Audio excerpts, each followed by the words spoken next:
Hey Chicago, what do you say? This is the CHGO Cubs Podcast. Welcome, Cody Delmendo, Ryan Herrera, Luke Stuckmeyer, still out. Still miss you. Enjoy the time off, brother. Hit that subscribe button if you're new here, or if you just haven't and you're here all the time. Hit the like button. I see all of you in the chat. Last night I was doing a Twitter space, the old classic off-season therapy session, and someone said to me in the space that the people watching right now, since the Cubs aren't doing anything, are just baseball nerds. And I agree. For the lack of anything happening, for all of you to be here with absolutely nothing happening, I think you're all baseball nerds. So credit to you. I love you. Ryan, how you doing? Good. I'm still trying to, we have this big show plan. We're trying to look back at 2023, so I'm still trying to go. And they were, like, I didn't remember how long the list was. Yeah. Of just like highs and lows of this season for the Cubs, and not even just the season, like 2023 in general. We're talking about preseason, spring training, and then now this last few months. Mm-hmm. They were a lot, and it's gonna be fun to go through them again. But like I'm still trying to get a good list of them. So yeah, today we're gonna look back at the entire year, not just the season, but like Ryan said, like moments, signings, extensions, stuff like that. We'll go through the good and the bad, of course. It'll be like therapy in a way. We're gonna revisit our predictions. We did a bold prediction show back on January 3rd. It was a remote show, and if you go back and watch it, at one point I'm very, very angry because we were remote and my internet decided to completely flop, and I was very angry at the very end of the show. I cursed way too much. So when you get there and see how angry I am, I once again apologize. But it was fun to look back at some of those predictions. Again, they were bold, so not many of them were correct, but they were fun to laugh at now because a lot of them were really bad and some of them were good. So we'll look at those. We're gonna do that, and then at the end of the show, we'll go through. There were like preseason like farm system predictions from Jim Callis and Jonathan Mayo from MLB Pipeline, and then they have a lot of love for the Cubs, so we'll end the show with that. So I hope you all stick around, because what else do you have to do on a Wednesday at 1:20 than to be here? So let us know your favorite and worst, or your best and worst moments of 2023 in the chat. And again, send those super chats too. We'll make sure to read it. So I guess to start, we'll start with the predictions, the bold predictions. I actually went back this morning and I was doing this while I was on a treadmill, of putting them into Notion. Credit to you. So yeah, credit to me. I guess we'll start with me since I'm talking right now. My 3 bold predictions for 2023 were Justin Steele will pitch 180 innings. Jameson Taillon will be the Cubs' #1 starter by the end of the season, and Seiya Suzuki makes the All-Star team. So Taillon did not live up to that at all. Yeah. So that's probably my worst take. Seiya Suzuki, maybe things go a little different if he doesn't come into spring training hurt. Well, not go into spring training hurt, but he got hurt in spring training. And Justin Steele was 5 innings short. I think he easily surpasses that if he didn't hit the injured list. Ryan's not going to give me credit for that. Technically, you're not correct. Technically, you're wrong. Technically, I was wrong. But of all of the bold predictions, it has to be one of the closest ones, all right? I deserve a little bit of credit for that, all right? What we're saying is you were wrong. That's what we're saying. Whatever. I'm saying I was right. I don't care what anyone says. But I will say, if one might say I manifested, but I think a lot of us believed that Justin Steele was going to take a huge step in 2023, and he did. And we talked a little bit about that yesterday with the, breakout stars graphic that MLB.com put out. So, yeah, that's that. Luke, since he's not here, I'll read his for him.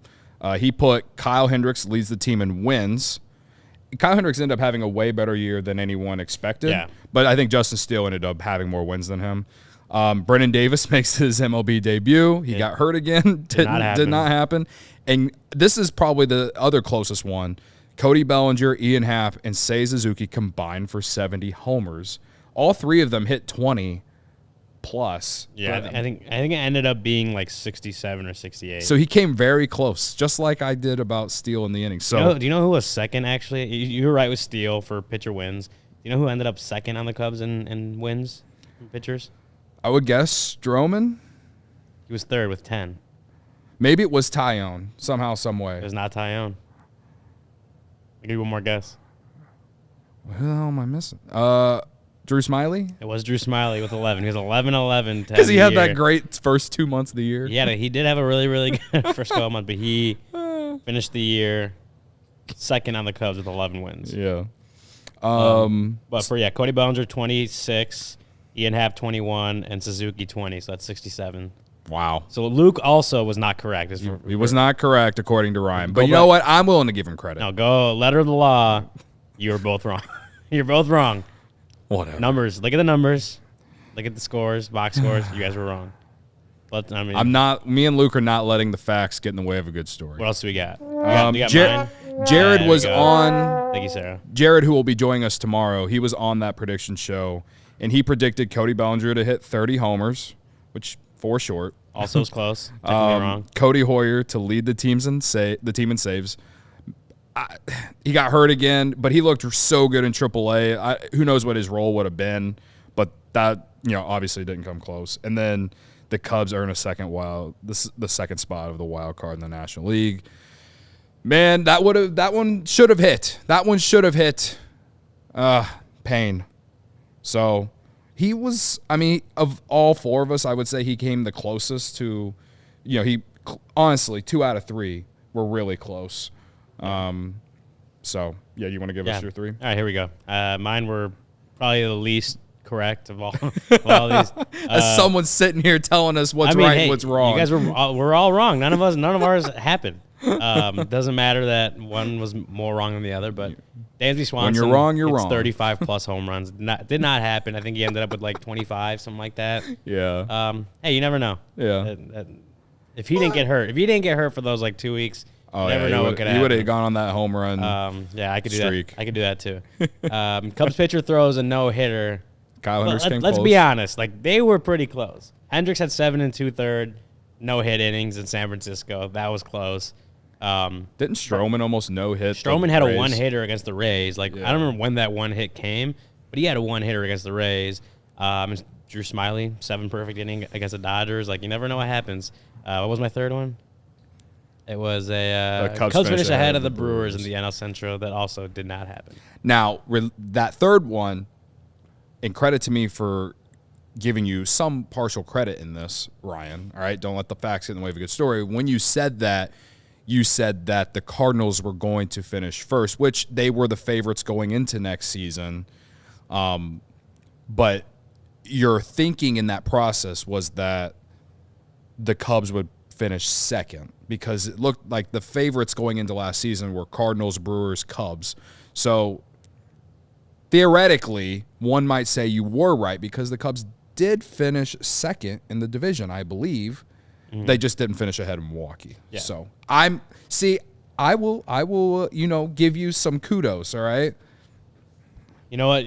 And Fernando correctly points out, like, no one predicted the summer of Mike Tauchman. That's true. No one did. No one did. That was a hell of a summer. Yeah. So, I remember watching the video and like people throwing in like their predictions in the YouTube chat, and like there was one guy, I want to say it's Evil Wax, who's in the chat every day. He was like, Wesneski wins Rookie of the Year and throws a no-hitter or something like that. And like when I think about like what some of the predictions that we all had going into 2023, like, or hope, I guess, like we were all so high on Hayden Wesneski going into 2023.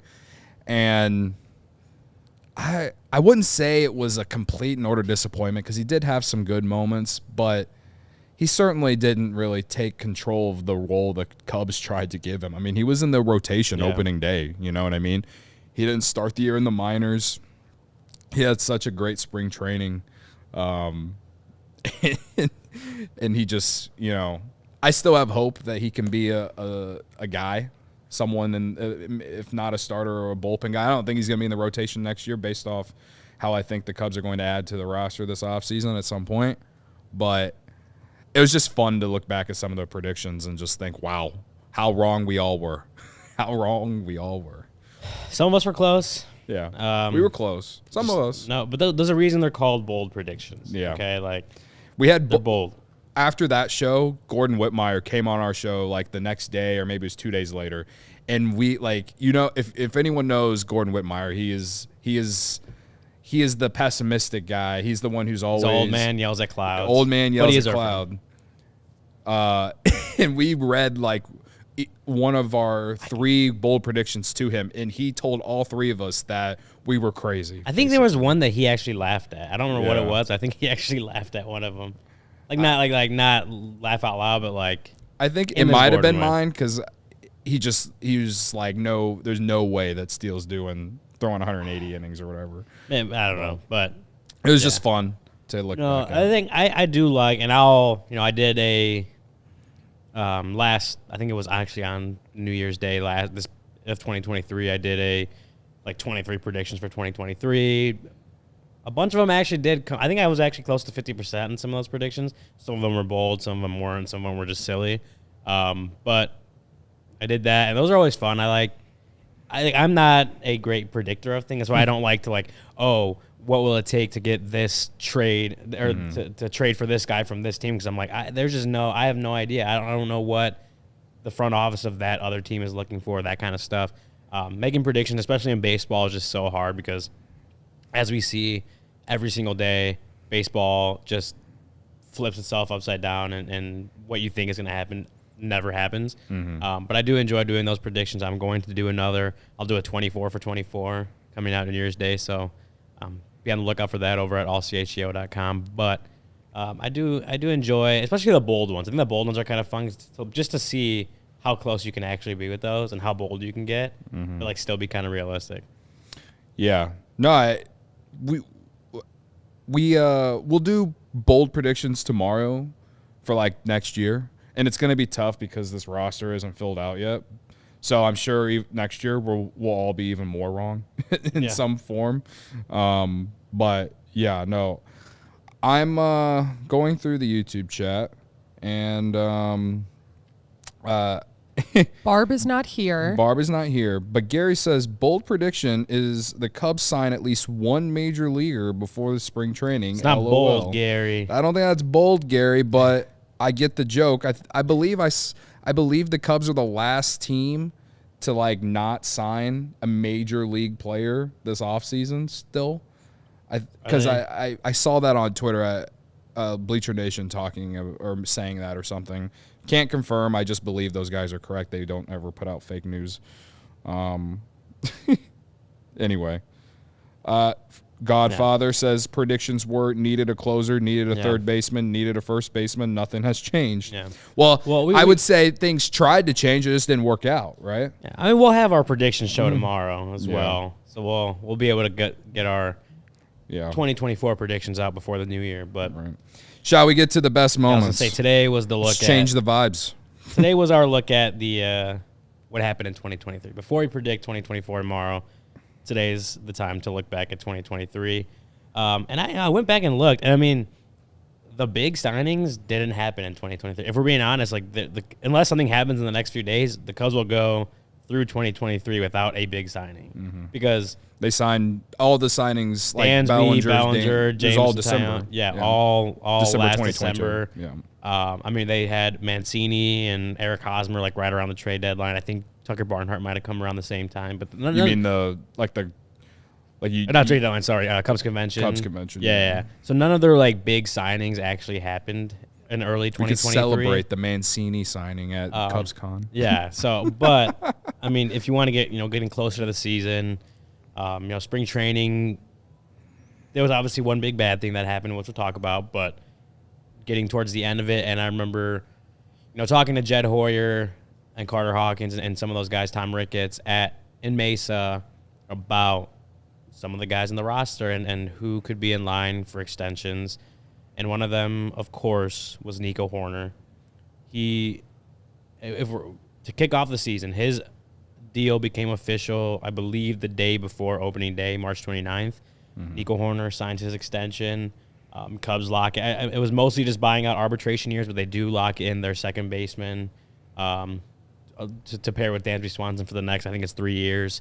So I think that was a good starting point for the Cubs because you realize how much they believe in Nico Horner and see him as a building block, a foundational piece for this team moving forward. That's March 29th, Nico extension.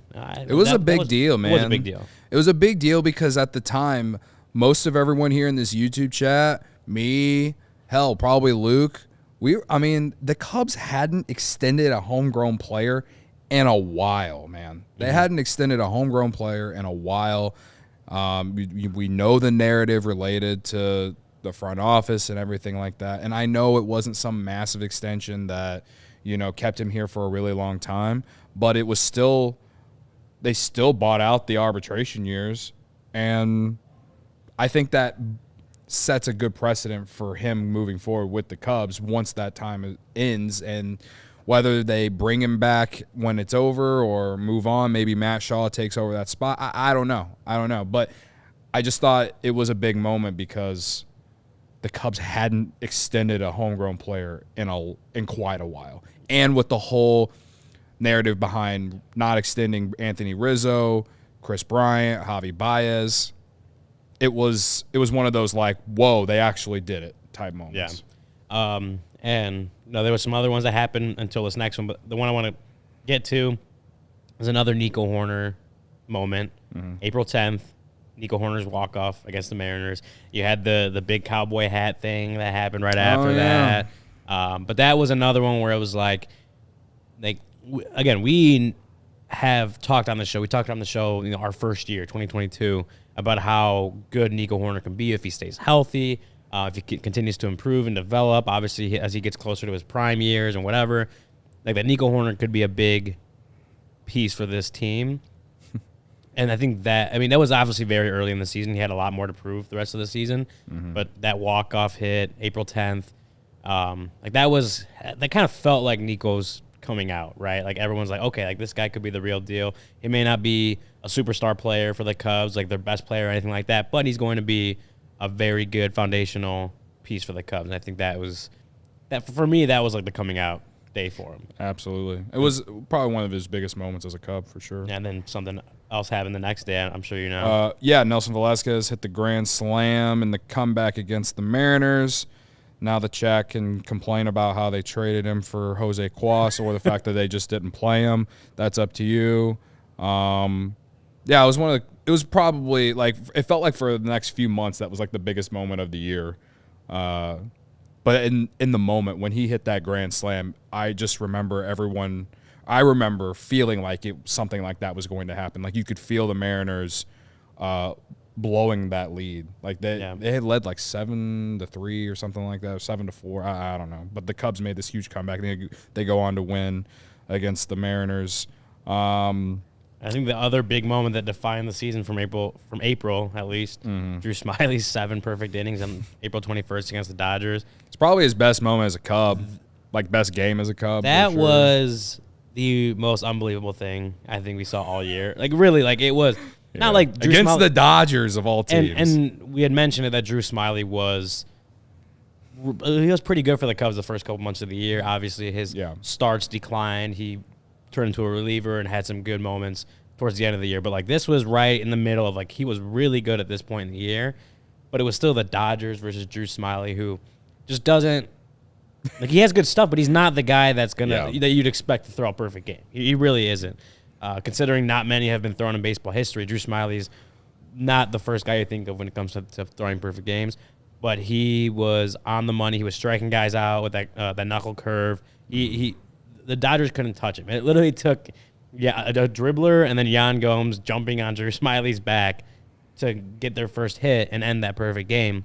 Yeah. I mean, again, it was the Dodgers. It was a nice day out, even though it was late April, but it was a really nice day out. It was like the perfect baseball day for April. Yeah, and for that to happen to a guy like Drew Smyly, it was again, it was just I think it was one of the more unbelievable performances from any Cub all season, just because it's not the guy you'd expect that to happen to. So it was like at that point, it was kudos to Drew Smyly for doing that, because that was it didn't turn into a perfect game, but it was a great performance by him. Yeah. Our guy Mike Dubs in the chat. Oh, yeah, and then Gomes tackled him. That's literally what happened. That's basically what happened. We can move to May. On May 8th, Morel was recalled against the Cardinals. Yeah. I don't think he played that night, but he hit a home run the next day on May 9th. His season debut, As everyone remembers, I think people were clamoring for him to be called up earlier. I was one of those people. And he had an insane April in Iowa, hit like 11 or 12 homers that month. The Cubs offense desperately needed him back. He got called up, and then he continued the hot stretch that he had. And then other moments in May. Not a lot of good moments, but we managed to find some. Kyle Hendricks returned from the injured list after being out for, since June of 2022 or something like that? It was the end of June or early July. It was like 11 months, basically, that he was out. So that was May 25th. He made a huge return just to get back to pitching at the major league level. That turned out to be huge for the season. He was way better this season than anyone expected. He was a big surprise. May 29th, Stroman, the one hitter against the Rays. As we mentioned. Like we mentioned. Yeah, that was another of that might have been the best pitching performance of the year. Against because at that point the Rays were, I think, the best team in baseball. They were the best team in baseball. The Cubs weren't playing well. Yeah, they were still on that downswing of games. Didn't they win 1-0? It was a 1-0. It was a 1-0 game against the Rays on Memorial Day, and it was like at that point. In the season, we were talking about Marcus Stroman is the Cubs Cy Young candidate, and he was pitching like a Cy Young candidate. I remember at that point, he was the guy for the Cubs, and I think Steele was still starting to emerge as that win day guy. But I think at this point in the season, Stroman was the guy that you were like, okay, he's out in the mound. The Cubs really have a chance to win today, and he proved it against the Rays. Again, the best team in baseball at that point. Holds him to one hit. I don't remember exactly when in the game it happened. It might have been the 7th or 8th inning. It was later in the game, but. Just to hold a team that at that point was looking like the World Series favorite to one hit, that was definitely his high point of the year. That was I think is still the Cubs' best pitching performance of the year. And it didn't work out for the Cubs and Stroman obviously in the end. But at that point we were sitting there if the Cubs are going to do anything, Stroman's going to be the guy that lead them. Right. Let's do June, and then we can go into. We got to do some ads. Let's do it. So. After May, June, it was kind of an up and down month, obviously. Yeah. But they got swept by the Angels. But Morel sat during that series because he had been struggling. And I put that as a high point because after that he came out. I don't know what the stats were after, but he came out and looked like a different player. Not completely differently, but it looked like his his plate approach had changed in a good way. He was still hitting with a lot of power, but he was just better contact, better plate approach, better eye for the ball. It just looked like giving him a few days off had really, and similar to another guy who I'm sure we'll talk about in a second, but giving him a few days off, a little mental reset, working some things behind the scenes, even in a few days for a young guy like Christopher Morel, who's as electric as he is, can really help a guy reset his mind. I think that's what we saw with Morel after that. He sat, and again, like I said, they got swept by the Angels, but then that started a stretch of them winning 11-13.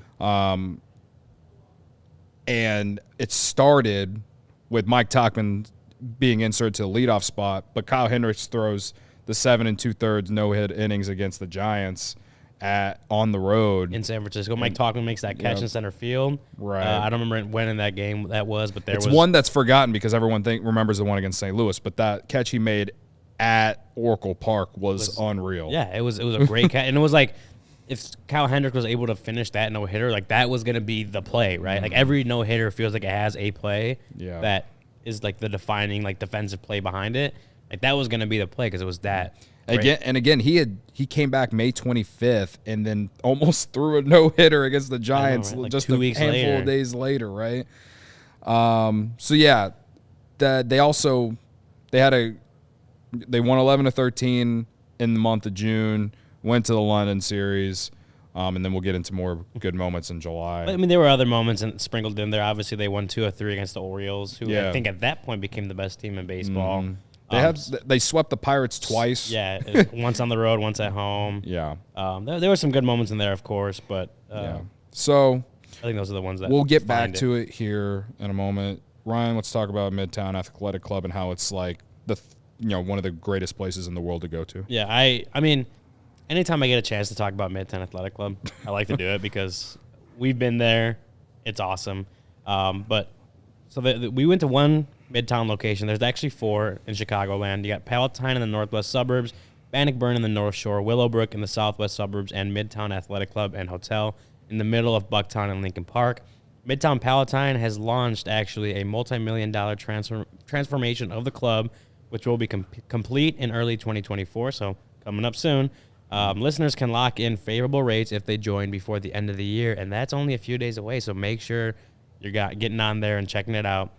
There's something at the clubs for everyone, whether you're single like me, whether you got a family and kids like Luke Stuckmeyer, whether you're looking to make a lifestyle change or you're looking for holistic wellness, there's something at the club for you. Midtown Athletic Club, Midtown Chicago is the nicest fitness club I've ever been to. Let me tell you about some of its the cool club features: super luxe locker rooms with wet and dry saunas and premium amenities, amazing outdoor and indoor pools and hot tubs. It's got a collection of boutique fitness studios with more than 100 classes per week included in the membership, and they're not just gym quality. The spaces are boutique quality. They got the best tennis courts and programming in the sport. Midtown has indoor and outdoor tennis, pickleball, and paddle tennis. USTA professional quality all the way. So head over to midtown.com/CHGO to find out more and to tour the Midtown Athletic Club nearest you. Absolutely. And while you're at Midtown Athletic Club, maybe you're in the sauna, maybe you're, on the treadmill like I like to be. And when you're on the treadmill like I like to be, when I'm at Midtown Athletic Club, I pull up Prize Picks so that way I don't have to stare at the timer on how long I've been on there counting down the seconds, right? Log on to Prize Picks and then, just kind of put something together, win some money. Prize Picks, the largest daily fantasy sports platform in North America. They are the easiest and most exciting way to play DFS if it's just you against the numbers. You're not playing against people. You're playing against the numbers, like player prop picks, basically. Instead of battling thousands of players, including pros and sharks, you pick more than or less than on 2 to 6 player stat projections and watch the winnings roll in. Like last night, I should have taken the under on Patrick Williams' points and rebounds, and I was completely wrong. That was not fun. But, you can be smarter than me. Most people are. Prize Picks is the most fun I've had, winning up to 25 times my money this basketball season. Fact. You just select 2 or more players, pick more or less on their projected stats, and place your entry. With the basketball season here, you can now pick combo projections across football and basketball from the Specials League, a league created specifically for combo projections that includes 2 or more players from different sports or leagues. So, for example, if you wanted to do, like I said, Patrick Williams yesterday and maybe someone from a bowl game, you can do that.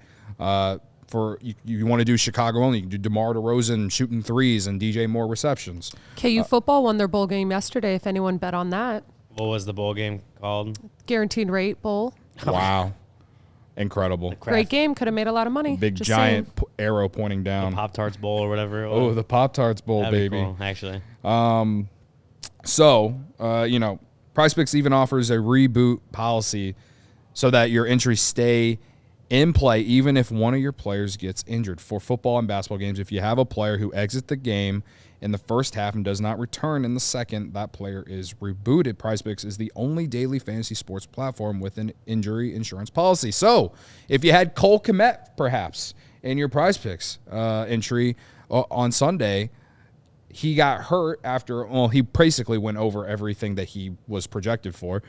So you probably still won anyway. But if he hadn't and he got hurt, they won't hold it against you. It's a great addition to why PrizePicks is awesome. So it's a really simple. You can make your picks and submit the entry in less than 60 seconds. Quick withdrawals, easy gameplay, all the good stuff, man. So go to PrizePicks.com, go to PrizePicks.com/CHGO and use code CHGO for a first deposit match up to $100. Deposit $100, you get $100 in free bonus bets. That's basically what it is. That's PrizePicks.com/CHGO and use code CHGO when you sign up. Daily fantasy sports made easy. Okay. All right. So, well, I was gonna say let's go quicker through these. Yeah, we have a very long list. We went very in depth. There was a lot of, like, we know July was a great month for the Cubs. That was the month that their whole entire season changed. There's a lot of great moments from it. I'll mention, you wanted me to talk about the Michaelis, Ian Happ hitting. Was it Wilson on the backswing? Was he catching that day? Yeah, so Ian Happ, he swings, backswing. misses, hits the backswing, hits Wilson Contreras. He starts bleeding, has to come out of the game, and Miles Michaelis decides that to throw at Happ. Not once, but twice. Yeah. He's like, I'm going to make this game about me. Yeah. And then the Cubs proceed to pound the Cardinals 10-3. Yeah, but but there's that. There's Stroman and Swanson getting their second All-Star nods and Steele getting his first, which is great. Even on the 4th of July, Ian Happ throwing out guys at home in the 10th and 11th inning against the Brewers to win that game. Great moments, but I want to focus on like a couple of the ones that I feel really define the Cubs season, like literally changed the course of the Cubs 2023 season. You have the comeback versus the Nats on July 18th. They won like 17-3. It was 1-7. They were down 3-0, and they ended up blowing them out. But the day before, they had lost to the Nats, and you really sat there like, man, if they lose another game, like they're gonna trade at the deadline. If they lose one more game, and then they won like 8 straight, something like that. Like after that game, they went on and started just beating everyone, and that started with the Nats weren't a good team, obviously, but they were down, and you're sitting there like, wow, like this is the end of the season for them. No, they come back, blow them out, and then we know what happened after that, obviously. But there was, a couple moments that actually Jed Hoyer himself pointed to as far as what flipped the switch. You have the 5-run comeback against the White Sox on the South Side, July 26th, when they came back with like walks and errors and singles and like nothing. Like the Sox kind of pitched themselves out of a win. And then 2 days later in St. Louis, you have Mike Tauchman's catch, which it would have been a walk-off home run for the Cardinals. Instead, it was a walk-off home run robbery by Mike Tauchman to give the Cubs a win. And that was the game that, I think the Cubs had been leaning, after that big winning streak, the Cubs had been leaning towards keeping their guys, not trading at the deadline, or not selling at the deadline, and maybe bringing in a couple acquisitions. And that was the game where, like, nail in the coffin, we're going to go for it. That was when Jed in the front office decided, yep, we're going for it. And then 3 days later, they trade for Jeimer Candelario. That was the moment where you're like, okay, the Cubs are actually going for it. Like, there's no more question about it. They are going for it, and they're trying to win a division or win and make the playoffs, whatever it is. Yeah. They're not selling. They're going to go for it and try to make the playoffs that year. And I know things didn't work out, but I will stand on the hill that I'd rather the Cubs had tried to go for it, because it's such a loser mentality to trade all those guys when you're right there with not only more playoff spots now, and with it, at that point the division was still open. They were right there. So if they would have traded everyone, traded Bellinger or Stroman specifically, I would have been incredibly pissed off. Even if you had told me that they weren't going to make the playoffs, it was good experience to see guys like Nico Horner playing important games in September. Yep. It was important to see guys like Christopher Morel perform the way he did in September. I know he struggled in August, but he was great in September. Like, to see them play in games that mattered, to see them not have to go like do the whole song and dance of development period at the end of the year, I think is huge. And I know right now we still don't know what this roster looks like, but I think them doing that benefits them down the road more so than them trading Bellinger and Stroman for guys, especially when the farm system is already as good as it is. Yeah, one of something that Dansby actually talked about, like just kind of getting that confidence from your front office, them showing you that they believe in you. Even it didn't work out. Obviously, the Cubs fizzled out. They collapsed at the end, and we're not able to secure a playoff spot. But, like, just showing the guys, especially the guys that are going to be here for years, that you believe in them and you believe in the group, the core group, I think that goes a long way towards like building that confidence, understanding what they have in the clubhouse, gelling the way that this team felt like it gelled in 2023. Like that goes a long way. And yes, they didn't make the playoffs, but going forward, starting to create that winning culture that like you believe in winning. It's not always just like we need to sell because we're X amount of games below. It's like, no, we believe that this team can make it to the playoffs. Yeah. It didn't, but showing that you have that belief starts to create that winning culture. And that's what honestly July was. That last couple of weeks of July was that winning culture starting to be created and them like literally reeling off win after win and basically playoff atmospheres in mid-July. Yeah. That's what it was. August, a lot of the August was great. They won 2 or 3 against the Braves. I remember that series being electric at Wrigley Field. Obviously you had the Crosstown Cup at Wrigley where Morrow hit the walk-off. You mentioned the Braves series. Another moment that defined the season for me was that I believe that was the first game that Seiya sat, or it was the day before Seiya finally sat. Oh yeah, there. It was either the day of the Braves game or that. I know that's when David Ross talked about sitting Seiya, like whatever. I forgot the wording, but it was like, oh, we're gonna keep him out until he's in a place where he can help us win, kind of thing. Like that was that series or that game. One of those games was like, okay, we're gonna. Like Seiya's going to sit. Because I think he had already been sitting against righties the week prior. But that was when it became clear, like, Seiya needs that mental reset, needs that break. That defined the season because after that 4 or 5 game break, he came back and was one of the best hitters in baseball. Yeah. And carried the Cubs offense for a few weeks there. Like, that defined the season for me because had they not done that, who knows where Seiya ends up in the rest of August and September. Fair. By giving him that mental reset, he became the guy that he was at the end of the season. I think that was... Yeah, that defined the season. Right. I think Morel's walk-off is going to be something we talk about for years to come. And the thing is that he was really struggling in August. But him hitting that walk-off against the White Sox, that not only avoided them getting swept by the White Sox, but it was just, I think it's far and away the best moment of the entire season in terms of just excitement and how like the play played out with him circling third base, taking his jersey off, and just like, I mean, we were there. We were at the ballpark for the takeover, and I mean, the only thing that kind of sucks is like I wish that we could have been able to watch it on television while also being there at the same time because. Like I was losing my mind. It was a crazy moment. I was losing my mind. I didn't even realize like him taking his jersey off rounding third until after I watched a replay. It was one of the coolest moments of the year for sure.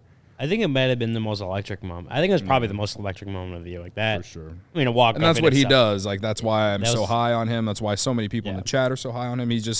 He is another form of what Javi Baez provided for this team in terms of electricity and energy and all that shit. So, Jordan Wicks debuted August 26th because of an injury, I believe. I think it was because of Stroman coming, hitting the IL. I want to say. Oh, this is well after the IL. It was probably after they put Drew Smiley in the. Yeah, it was. They were switching things up. They needed. And we got to see him perform very well the last month of the year. Yeah, I think he won that game against the Pirates when he debuted. Yeah, he had a great. His major league debut was awesome. And his first month in the big leagues was great. And it's up to him to continue that. Like we said it with Wisniewski, he had a great first month in 2022 and then struggled in 2023. Did not hold on to the role that he was given. Let's see if Jordan Wicks can do that. Right. I think we can sit here and say that. The likeliest scenario is Jordan Wicks starts the season in the rotation, I don't think that's unreasonable to expect that, but it's up to him to do that. But like debuting right there at the end of August and having a good first month in the big leagues is obviously huge for him and just his confidence and his development. Obviously, there's not a lot of good things from September. Yeah. We mentioned PCA making his major league debut, I believe, in Colorado. I was out there for that series. That was just a moment where he made those 2 catches. Yeah, we know he had his struggles in his first stint in the big leagues, but it was a moment that was like, it was another one where like the Cubs were struggling, they were scuffling, because like a few days prior it was September 6th, they were 12 games over 500, they were like 93% odds to make the playoffs, something like that. But then they started scuffling those next few days. They lost 3 out of 4 to the Diamondbacks right after that. Yep. And they needed something to kind of energize the lineup and energize the team.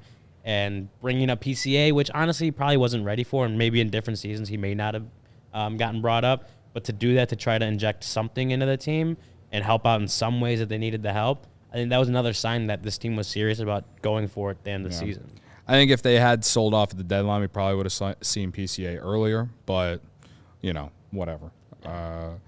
So you said, not a lot of stuff from moments September, after that. but Swanson and Horner becoming Gold Glovers, and Happ again, and Ian Happ. November 5th that was announced, and then literally we didn't even really talk about that because the very next day Craig Counsell was hired on November 6th.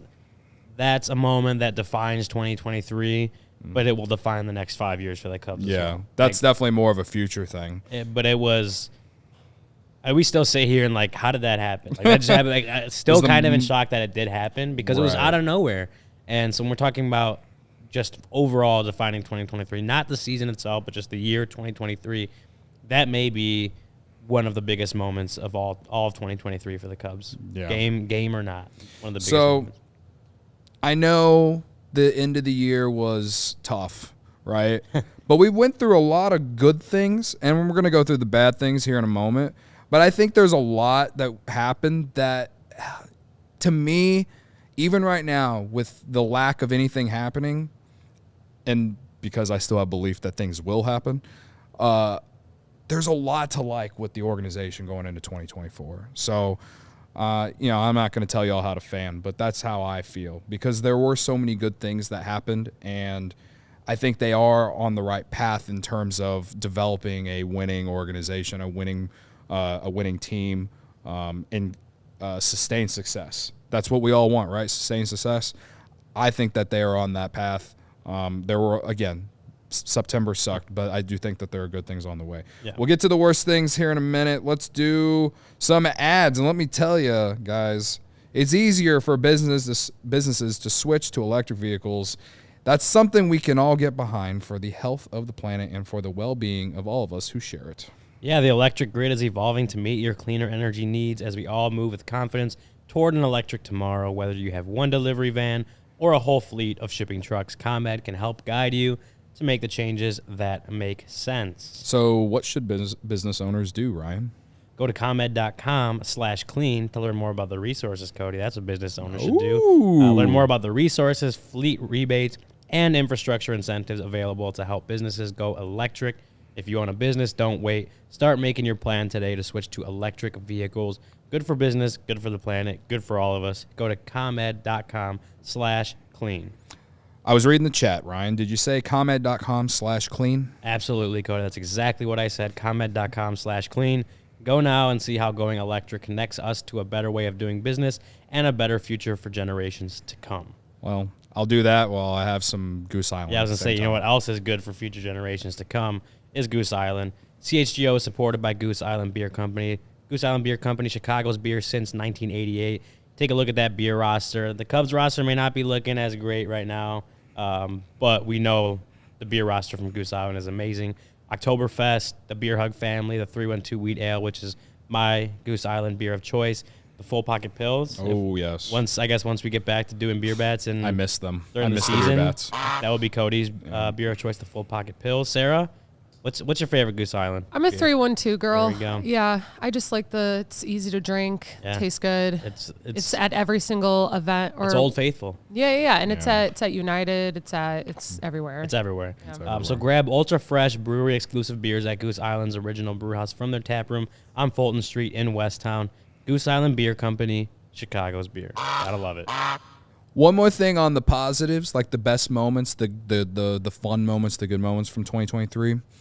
All I can say is that we definitely compiled a hell of a lot more for 2023 than we did for 2022.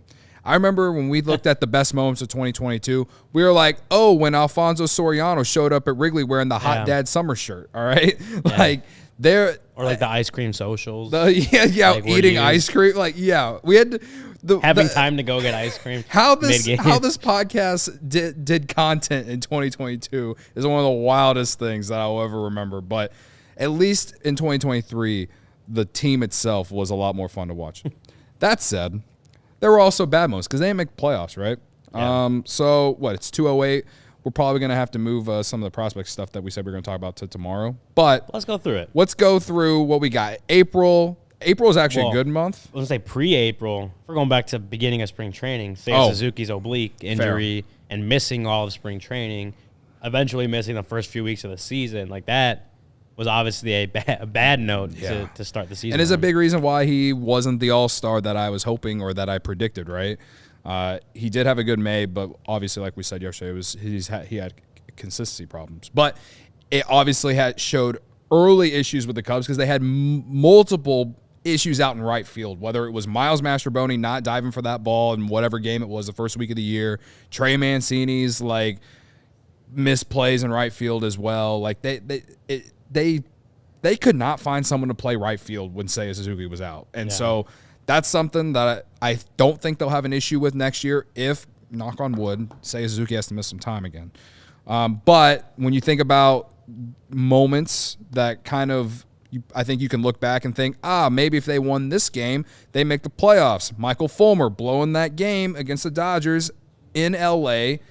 Jamison Tyone actually pitched really well in that game, but Michael Fulmer blows it, and then I think in the ninth inning they lose 2-1, so the offense didn't do shit in that game, but they did lead. I think the Cubs ended up winning the series, but it was a game that you're like, you should have had it. That was one of the more annoying moments of April. Think about that series against the Marlins at the very end of the month as well. That was very annoying. I think they were all one run losses, and they just couldn't muster enough offense. And during that time, people were like, "Why isn't Mervis here yet? Why isn't Morel here yet?" And it's because the offense was just sputtering. Honestly. Yeah. Well, and then back to the Fulmer thing. I think that defined the season in that they needed to find a new closer. Like he was supposed to be the guy that could be their closer. He had solid relief numbers prior to them signing him, and it was supposed to be like, okay, this is going to be their veteran guy, their closer, and it just you eventually figured it out, which is a good thing. Like as in a middle different relief role, like high leverage guy, but it did not work out as that closer. And there was that I don't remember what game it was in April, but there was that moment where he like talking to him about it was either a blown save or just a bad outing or whatever it was, and talking to him in the clubhouse, and it was like that. I remember that quote. He was like, "I don't know what's going on, but I better figure it out pretty damn quick," because it was at that point where it's like if he continues to pitch bad in that role, he's not going to have that role any longer. And we saw it obviously. You know, Adbert Alzolay goes on and takes that role for a while and succeeds. Julian Merriweather has to take it on later in the season because Adbert gets hurt, but. Like, that was Michael Fulmer's role to start the year, even though David Ross wasn't naming him the closer. But that was Fulmer's role, and he couldn't hold on to it. And I think that defined the season because they had to spend the first month trying to figure out the roles for the bullpen. Right. Yeah, so I was reading the chat while you're saying all that, and there's a lot of sarcasm that's making me laugh. I guess May was an awful month, right? I think the month of May is a big reason why they didn't make the playoffs. But moments that made me want to throw up. Wilson Contreras making his return to Wrigley for the first time, and he drove in the winning run against the Cubs in the first game of that series. I think the Cubs actually went on to win that series. No, actually, they did not win that series. They lost 2 out of 3. But as everyone remembers, Contreras standing on second base, like pumping up the crowd, like in a sarcastic, like "fuck you" form. It was one of the more annoying moments of the year. May 15th, Bellinger gets hurt, making an incredible catch in Houston. You know, we got to then start the summer of Mike Tauchman, but at the time it was a brutal blow to the office for sure. 2 days later, on my birthday, the Cubs blow a 6-0 lead against the Astros.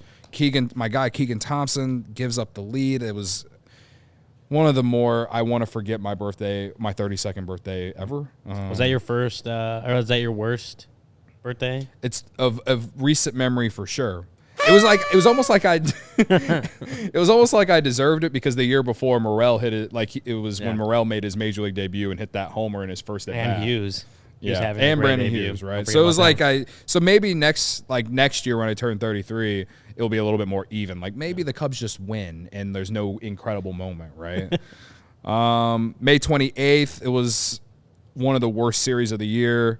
the Reds come into Wrigley and just sweep, like they own the Cubs at Wrigley. The Cubs. And that's like when Ellie De La Cruz and Matt McClain, all these young guys coming up for the Reds, and they were just lit on fire because no one knew who they were yet. They came to Wrigley at the absolute wrong time for the Cubs, at least. That was a very bad series. And then obviously it got worse a couple weeks later when they got swept in Anaheim by the Angels. They fell to a season low, 10 games under 500. And you're sitting there like, there's less than 2 months till a trade deadline. What is this team going to do? Like that was the point where you're like, how is this team not going to sell the trade deadline? I was at a point where I was like, man, I'm done. The season's over. Waving the white flag, and then they proceeded to win 11-13 after that. But I remember one of those games in Anaheim. Mervis was playing first base, and he had a crucial error that cost them the game. Like it was like that. That's how bad they had been playing over that little 2-week stretch, where like mental errors, defensive errors, and it's like, dude, this team's supposed to be built on defense. What are we fucking doing?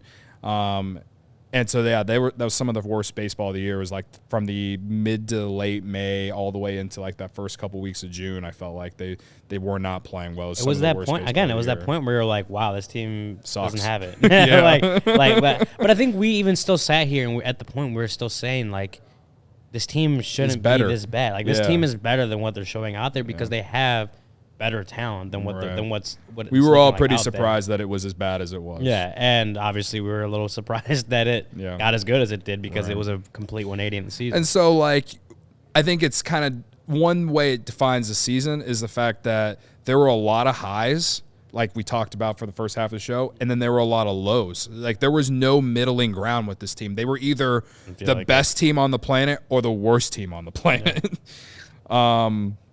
Another moment in June that I think a lot of people remember and want to forget, I'm sorry to bring it up, after winning those 11-13, they're in London. They win that first game in London. Ian Happ hits those 2 homers against Adam Wainwright because he owns him. Next day, they get an early lead with Stroman on the mound, and Trey Mancini makes an error at first base that just like shifted everything. It's like goes back to like what I was saying about how everything was so high when things were good and so low when things were bad. They go on to lose 7-5 to the Cardinals that day. They come back from London, get swept by the Phillies, and like things are bad again. Like things were so high or so low. But that error that Trey Mancini made, like I remember the YouTube chat, everyone like blaming Trey Mancini for them getting swept by the Phillies because everything went to shit after that. And it was just like, why can't this team just kind of not be hot or cold? Like, just be somewhere in the middle. Just win like 5 of 8. Or like that. Right. But it was a moment that it really. It's a moment that people remember. Yeah, definitely one that people remember. I was going to say July and August didn't have a whole lot of low points because that was the time when they turned the season around completely. I mean, I guess you could say like early July was that near comeback against the Guardians at home that they ended up losing in extras.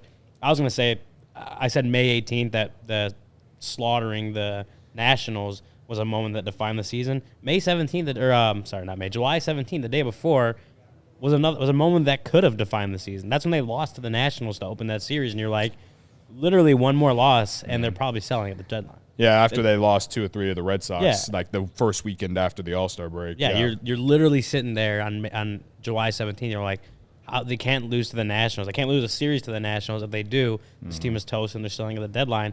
Of course, we know what happened after that. But that was a day where I'm like, I'm sitting there and I'm in the press box like, what is this team going to do if they lose another game? Right. So, they're again, after that game, there really weren't any bad moments the rest of July. You go into August and same thing. It was they won series after series. They lost a couple games they should have won for sure. Yeah, like I look at the Royals and the Tigers series. They won those series, but they easily could have swept them. And it goes back to like they won 83 games, but when like they should have easily won 90 games the way that they played in the second half in July and August, right? But because they were so bad in May, they had having to literally crawl themselves all the way back just to get to 500. Yeah. They couldn't afford a lot of those losses they had in September that we'll talk about. But when I think about some of the more annoying moments of August, it's just the fact that they didn't sweep the Royals. They didn't sweep the Tigers. They didn't sweep the Pirates. They didn't even sweep the Pirates, even though they dominated the Pirates all year. Yeah.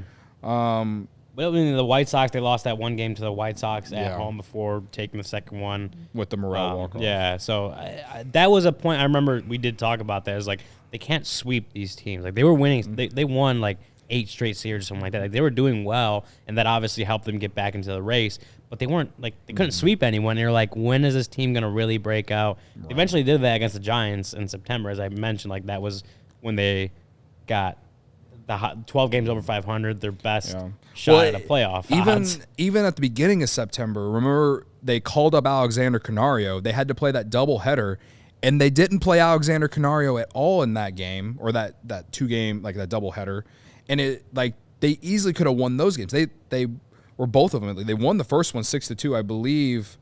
Jordan Wicks started one of these games. Yeah, I think it was that game. And I think it was that one they won. And then they lost 3-2.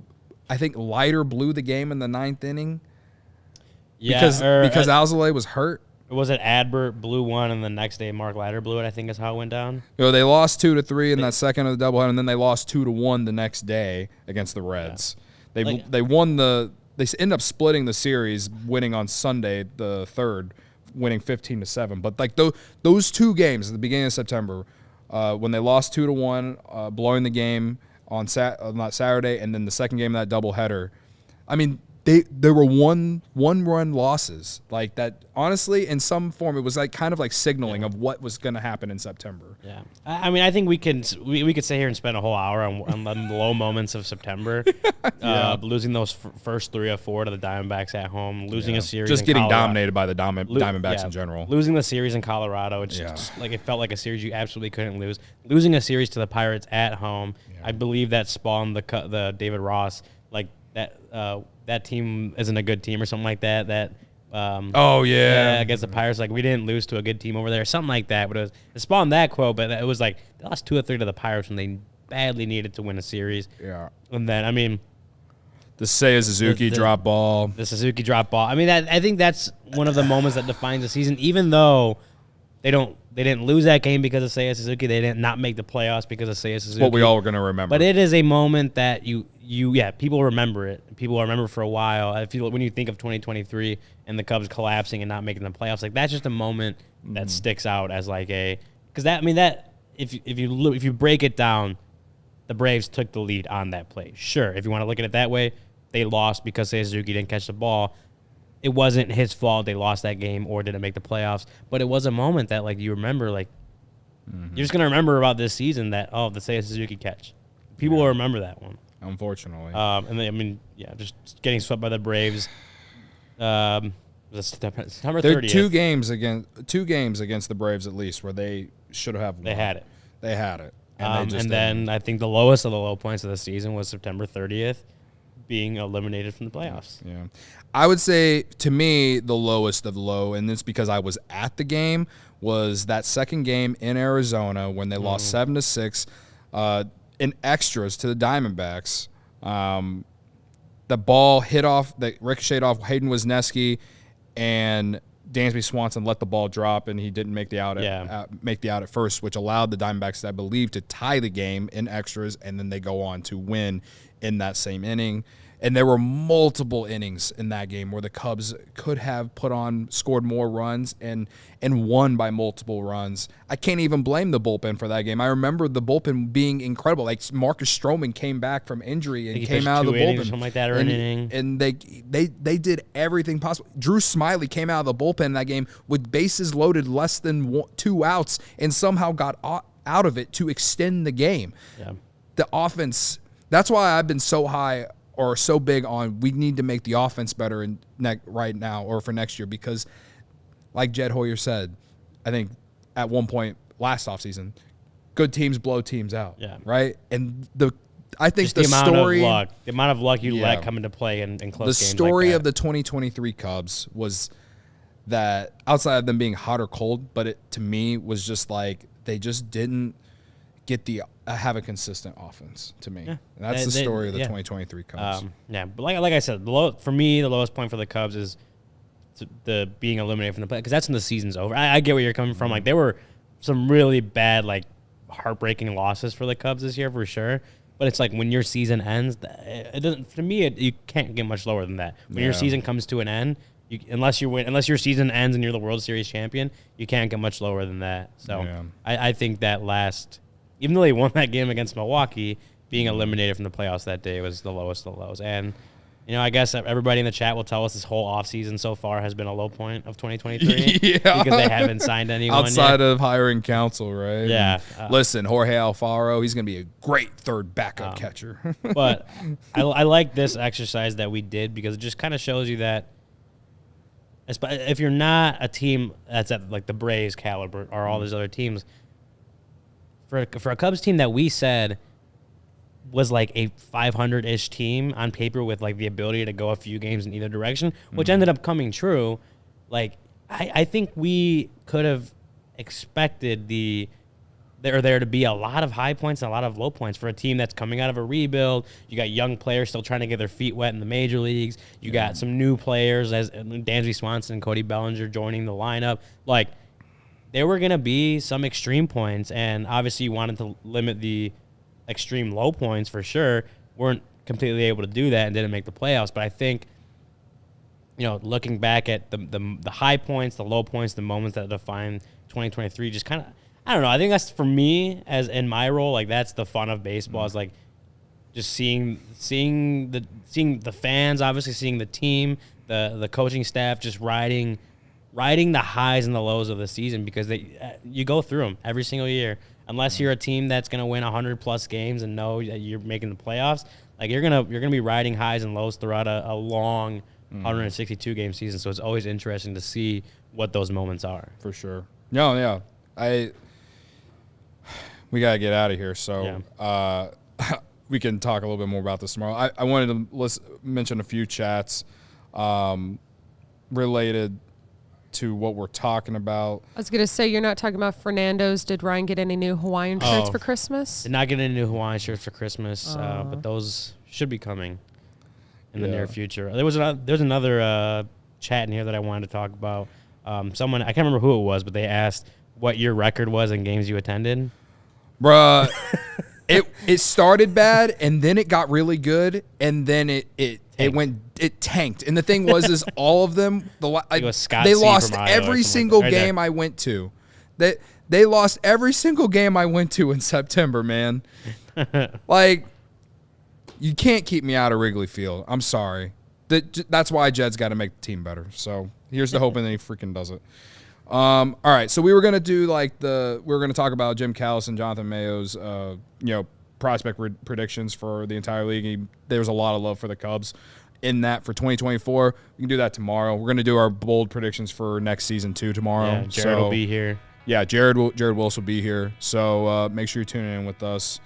Again, there were a lot of great and bad moments from this year, but hopefully 2024 there are more good than bad. It was a roller coaster of a season for sure. Yeah. But I don't know. It was fun. Yeah. Well, for year 2 of CHGO Cubs, I can confidently say it was better than year 1. For year 2 of CHGO Cubs, we had a lot of high points. Absolutely. And not many low points because we love doing what we do. Fernando says, I blame Cody for not wearing pants. That's true. That didn't help. All right, all of next year, I'll wear pants, guys.